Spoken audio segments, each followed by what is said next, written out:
ঢালিউডের জনপ্রিয় অভিনেতা সাকিব খানের দুই প্রাক্তন স্ত্রী অভিনেত্রী অপু বিশ্বাস ও শবনম বুবলী এবার বিচারকের আসনে নতুন ভূমিকায় নজর কাড়লেন।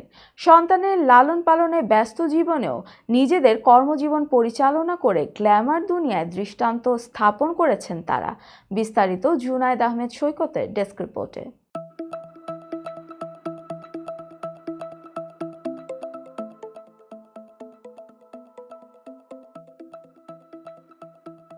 সম্প্রতি ঢাকায় অনুষ্ঠিত হয়েছে Mumtaz Mehedi mister and miss glamour looks 2024 প্রতিযোগিতার গ্র্যান্ড ফিনালে। এটি ছিল দেশের অন্যতম আলোচিত রিয়েলিটি শোয়ের চতুর্থ আসর। শুক্রবার রাজধানীর ইন্টারন্যাশনাল কনভেনশন সেন্টারে জমকালো আয়োজনের মধ্য দিয়ে অনুষ্ঠানটি সম্পন্ন হয়। গ্র্যান্ড ফিনালেতে বিচারকের আসনে ছিলেন ঢালিউড কুইন খ্যাত অভিনেত্রী অপু বিশ্বাস।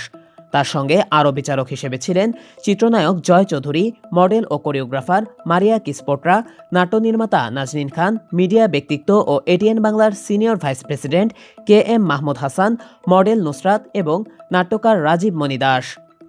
দেশের বিভিন্ন প্রান্তে লুকিয়ে থাকা মেধাবীদের সুযোগ দেওয়ার উদ্দেশ্যে স্টার মাল্টিমিডিয়া এই প্রতিযোগিতার আয়োজন করেছে। প্রতিযোগীদের অভিনয়, নাচ, গান, চিত্রনাট্য তৈরি, আবৃত্তি এবং র্যাম্প শো সহ বিভিন্ন বিষয়ে প্রশিক্ষণ দিয়ে গড়ে তোলা হয়েছে।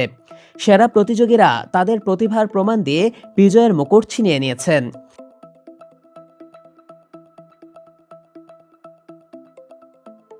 অন্যদিকে শবনম বুবলীও বিচারকের আসনে নতুন পরিচয়ে হাজির হয়েছেন।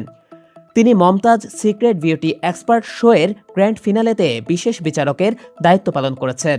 এই অনুষ্ঠানটি 28 নভেম্বর রেকর্ড করা হয়। প্রধান দুই বিচারক ছিলেন বিউটিশিয়ান কানিজ আলমাজ খান এবং হেয়ার স্টাইলিস্ট কাজী কামরুল ইসলাম। শোয়ের উপস্থাপনায় ছিলেন আয়শা খান। বুবলী তার অভিজ্ঞতা নিয়ে বলেন, মেধাভিত্তিক প্রতিযোগিতায় বিচারকের দায়িত্ব পালন করা সহজ নয়। প্রতিযোগীরা সবাই মেধাবী, তাদের মধ্য থেকে সেরা বেছে নেওয়াটা কঠিন কাজ। তবে এই দায়িত্ব সম্মানের এবং আমি এটি উপভোগ করেছি।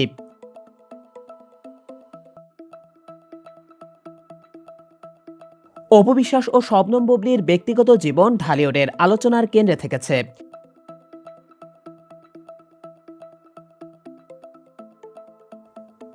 শাকিব খান ও অপুর গোপন বিয়ে 2008 সালে হয়েছিল, যা প্রকাশ্যে আসে অনেক পরে। তাদের একমাত্র সন্তান আব্রাহাম খান জয় এখন অপুর সঙ্গে থাকে। শাকিব বুবলীর সম্পর্ক আলোচনায় আসে এবং তাদের পুত্র শেহজাদ খান বীর জন্ম নেয়। দুই অভিনেত্রী এখন সন্তানদের মানুষ করার পাশাপাশি নিজেদের পেশাদারিত্ব বজায় রেখে নতুন কাজে নিজেকে যুক্ত করছেন। বিচারকের আসনে তাদের উপস্থিতি ঢালিউডের ভক্তদের জন্য ছিল এক আনন্দদায়ক চমক।